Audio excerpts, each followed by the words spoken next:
ایک بندہ ہے وہ فوت ہو گیا ہے، اس کی بیوی زندہ ہے، وہ رہ گئی پیچھے. تو اللہ تبارک و تعالیٰ نے فرمایا کہ شوہر کے مرنے کے بعد بیوی جو ہے وہ 4 مہینے 10 دن اپنے گھر کے اندر رہے گی. ایک مسئلہ ہے، لازماً اس کو اپنے ذہن کے اندر بٹھا لیں. بار بار کوئی آپ کو یہ نہیں بتائے گا، وگرنہ آنے والے آ جائیں گے اور چلے جائیں گے. اللہ تبارک و تعالیٰ نے قرآن پاک کے اندر فرمایا وَالَّذِينَ يُتَوَفُّونَ مِنْكُمْ وَيَذَرُونَ أَزْوَاجًا يَتَرَبَّصْنَ بِأَنفُسِهِنَّ 4 أَشْهُرٍ وَعَشْرًا. 4 مہینے 10 دن اس عورت نے رہنا ہے. نہ وہ آنکھیں جو ہے آنکھوں کے اندر سرما لگائے گی، نہ کپڑے پہنے گی خوبصورت، اور نہ ہی جو ہے بغیر ضرورت کے گھر سے باہر نکلے گی. یہ لازمن جو ہے اس عورت پر یہ لازم ہے، اللہ تبارک و تعالیٰ نے فرما دیا ہے. یہ تو ایک مسئلہ ہو گیا.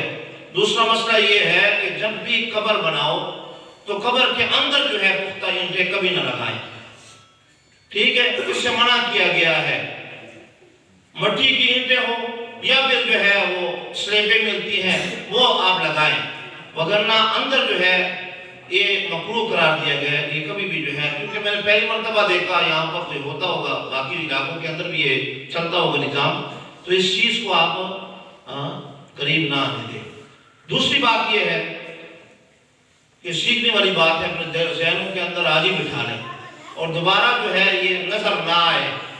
ٹھیک ہے، بار بار کوئی جو ہے نا اچھا نہیں لگتا کہ انسان ہر کسی کو یہ بتائے کہ جب بھی آپ کی کوئی بھی کسی کی والدہ فوت ہو، کسی کی بہن ہو، کسی کی بیوی ہو، جب بھی اس کو دفنانے کا وقت آئے نا، اس وقت غیر محرموں کو دور کر دیا کرو.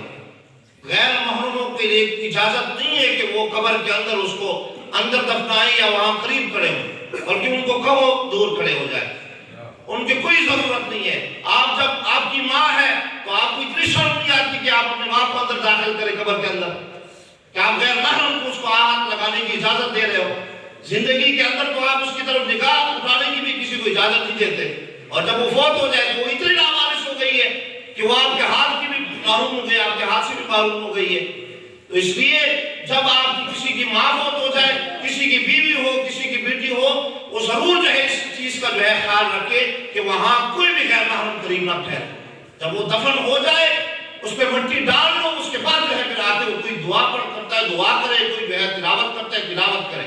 وگرنہ میں نے کسی کو نہیں دیکھا کہ کوئی تلاوت کرنے والے کے لیے وہاں کھڑا ہو، بلکہ سارے بھاگ کے آ جاتے ہیں، اپنے بیٹی بھی بھاگ کے آ جاتے ہیں. تو اس لیے اس چیز کا ضرور خیال کریں. اللہ تبارک و تعالیٰ سے دعا ہے کہ ہمیں علم دین حاصل کرنے کی توفیق عطا فرمائے. آمین. وآخر دعوانا الحمدللہ رب العالمین.